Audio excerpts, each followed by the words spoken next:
बड़ी विनम्रता पूर्वक आपके सामने सरकार से पूछना चाहता हूं, आप देश के महापुरुषों को याद कर रहे हैं, बहुत अच्छी बात है, याद कीजिए।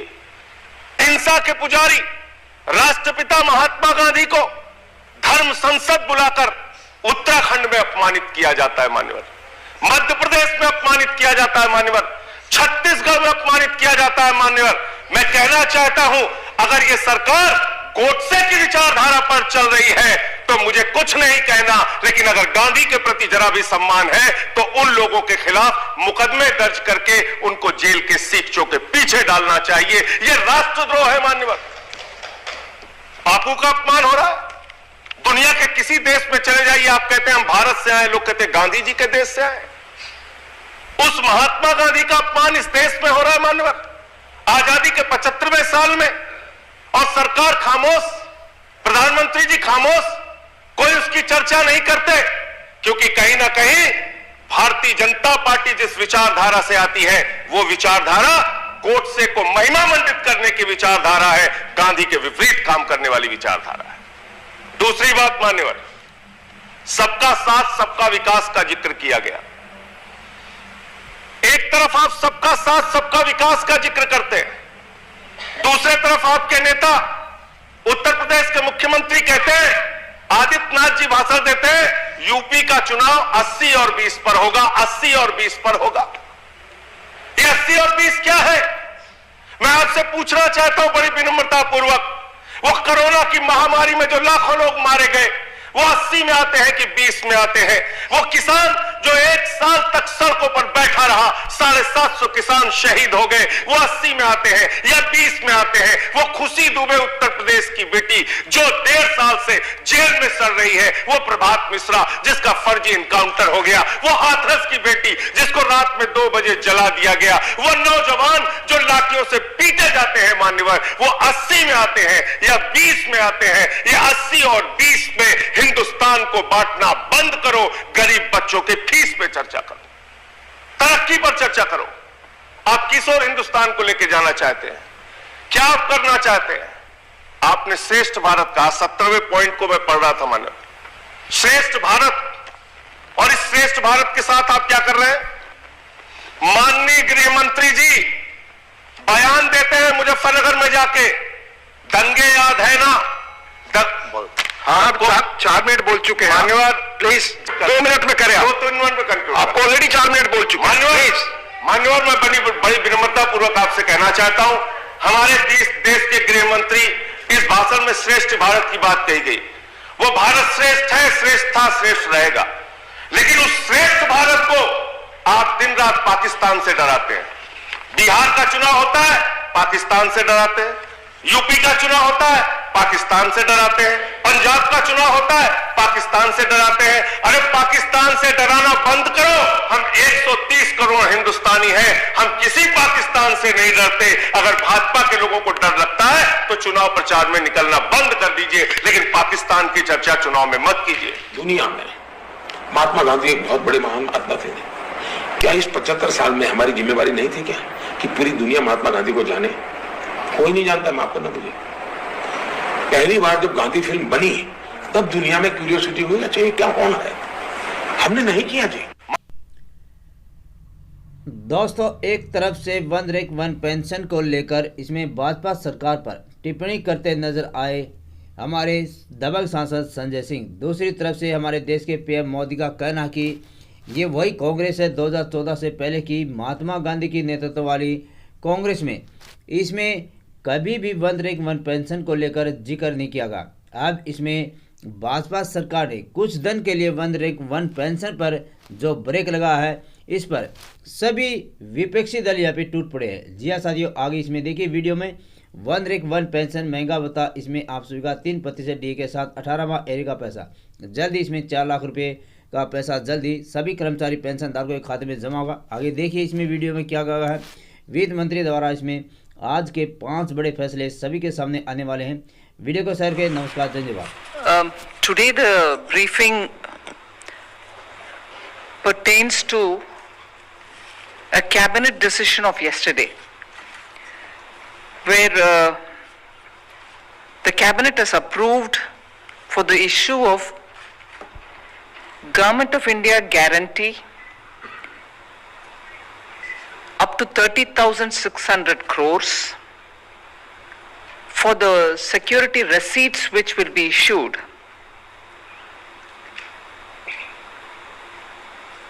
by the NARCL, which is the National Asset Reconstruction Company Limited.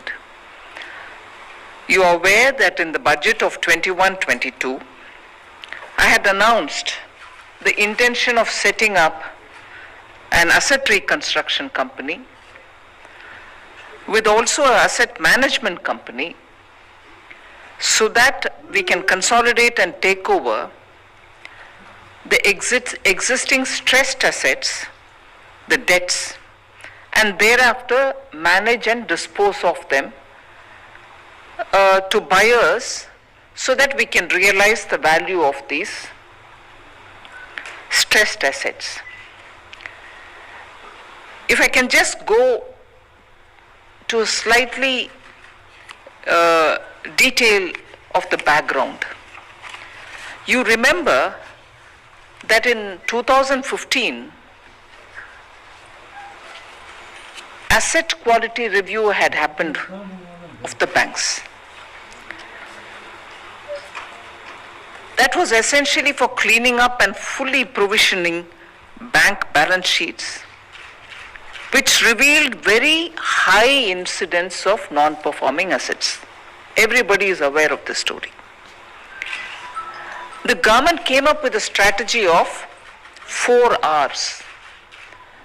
Recognizing the NPA, which is the recognition of the problem, and then resolution, recapitalization, and then finally reforms. That year, after the recognition, the quantification of NPAs had started in a very planned manner, and the recovery from the NPAs have also begun from there. And that's a routine process. But after the asset quality review, whatever had been recognized, the recoveries had to happen. So in the last 6 financial years, as a background, I want to put this because the 4 Rs were really executed with such meticulousness that the recognition happened, resolution took place, and in some cases it took place, many other cases it did not. And then we kept recapitalizing the banks, as is the 3rd R. And the 4th R was reforms. So in the last 6 financial years, banks have recovered 5,01,479 crores in the last 6 years. I'm just reading the numbers, 5,01479 crores. Of this, you want me to repeat that number again?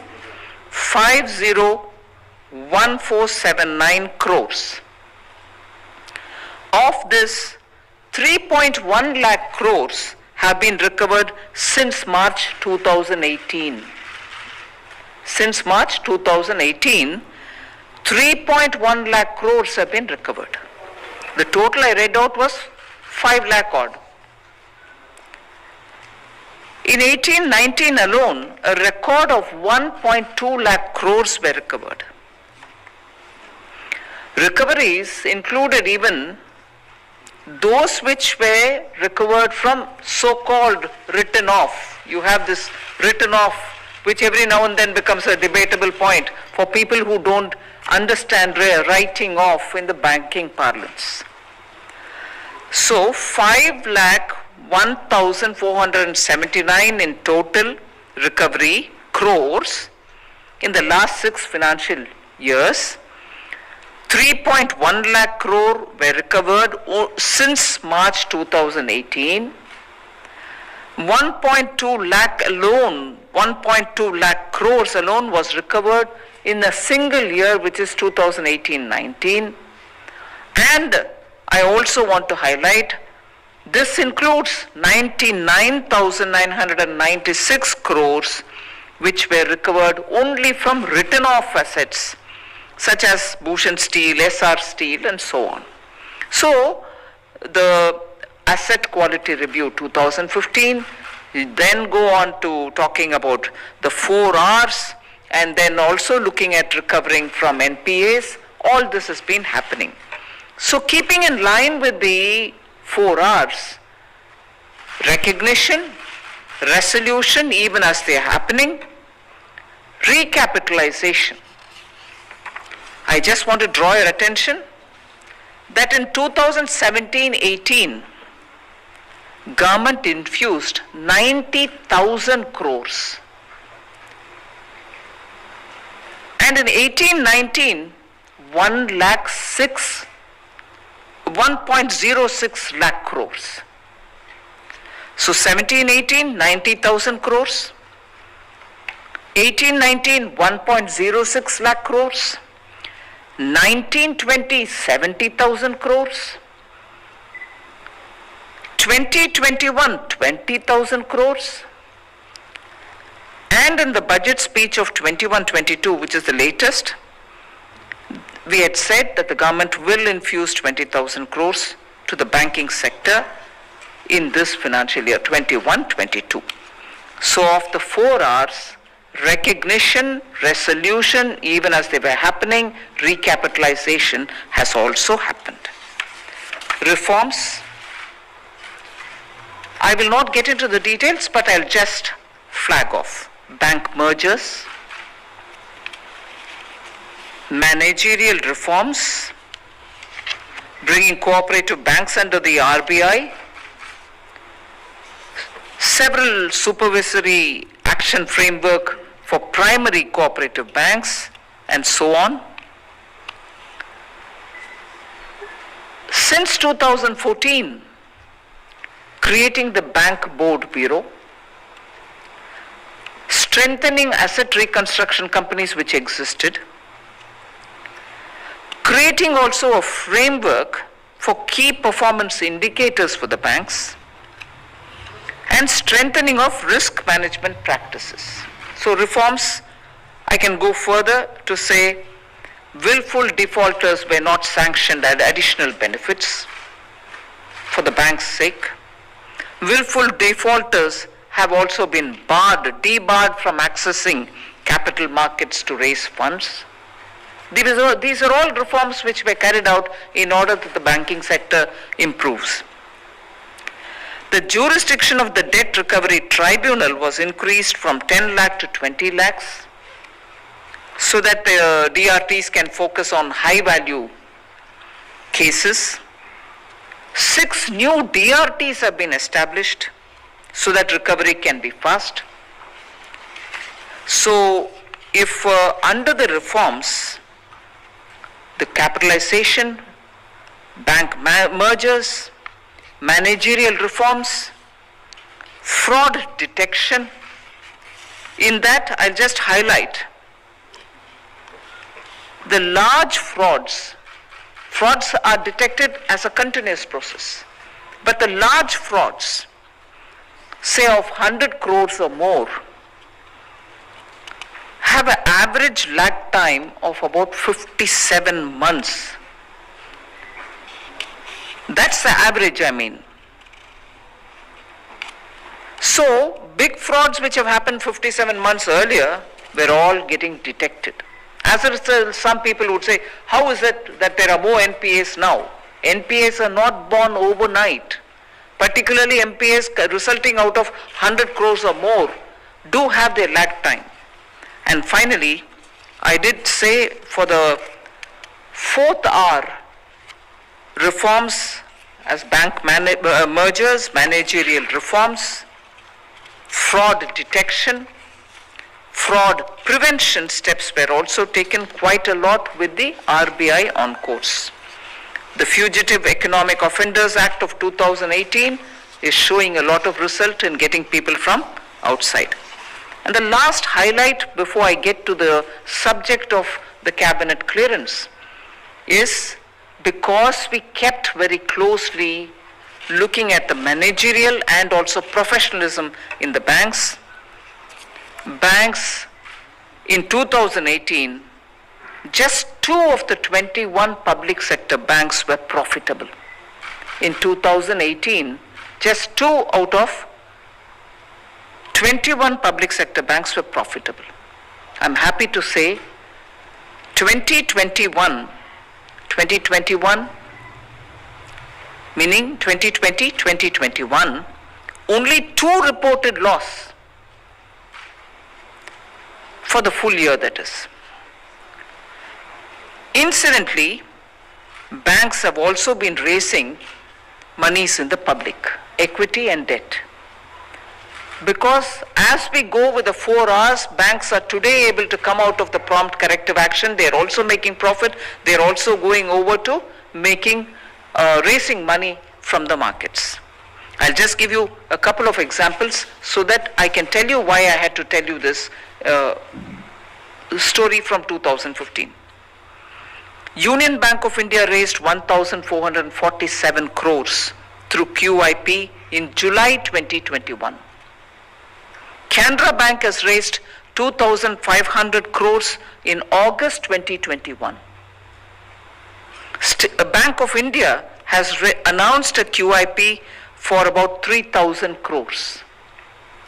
State Bank of India said that its board has approved raising capital by way of issuance of Basel III compliant debt of about 14,000 crores.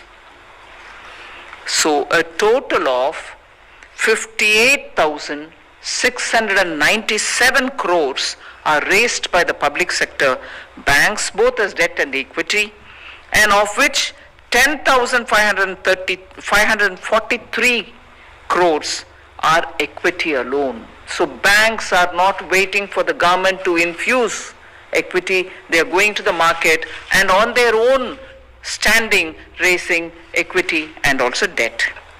So today, in the first 5 months of this year alone, 7,800 crores have been raised as against 10,500 and odd in the last year.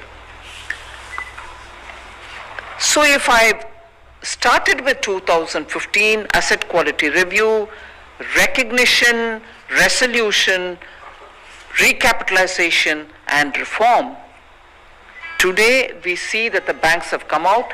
The only thing which, as was promised in the Union Budget of 21-22, is to set up the National Asset Reconstruction Company Limited so that those assets which are sitting in the balance sheet of banks, which are NPAs, for which provisioning has been done, full provisioning has been done over the last few years, there will now be an asset reconstruction company which will aggregate all this, collect it and take it over, make sure that the managing and disposing of it is done professionally, and which will therefore result in banks' balance sheets and books being cleaner, transparent. They will now be able to stand on their own and do their business. We have proved it because banks are going out and raising resources. So the setting up of the National Asset Reconstruction Company Limited has this as the background. With this, I think between 2014 and 19 and 19 to today, the entire cycle of cleaning up the public sector banks, removing from them those assets which are NPAs, putting them into an organizational structure which is registered as a company, aggregation can be made and they can get into that organization, and then an asset management company would deal with reorganization, revaluation, and making sure that they are finally sold off. And for the professional management of this, even as we are setting up the National Assets Reconstruction Company Limited, we are also setting up an India Debt Resolution Company Limited. In the National Asset Reconstruction Company, banks, the public sector banks themselves will have a 51% ownership. And in the India Debt Resolution Company, public sector banks and public financial institutions will hold a maximum of 49% stake, and then the private sector lenders will also be participating in it. So what this does is actually give us a complete picture of the Indian banking sector reform, cleaning up of the books, taking away the NPAs, and getting the banks their dues in the due course. And why do I say in the due course? Even as these are being culled out of the bank's books and put into the National Asset Reconstruction Company, a 15% cash payment will be made to the banks for the assets based on some valuation, and the rest will be 85% be given as security receipts. For the security receipts to hold on and to have their value intact, there is a need for government to give the backstop arrangement. And that is why this 30,600 crores has been cleared by the cabinet yesterday. There are several private sector asset reconstruction companies, about 28 of them in the private sector, all of which are doing some kind of resolution, but they do not take up big ticket asset resolutions. They hesitate to come in for that kind of a number. Therefore, there's a need for government-backed security receipts to be given, and once the asset is finally managed, valuated better, and then when it is sold through asset management companies, the rest 85% will be given to the banks, which are held as security receipts for some time. The security receipts are getting the backstop through the government's funding, only in as much as to be able to pay the gap between the realized value and this face value of the security.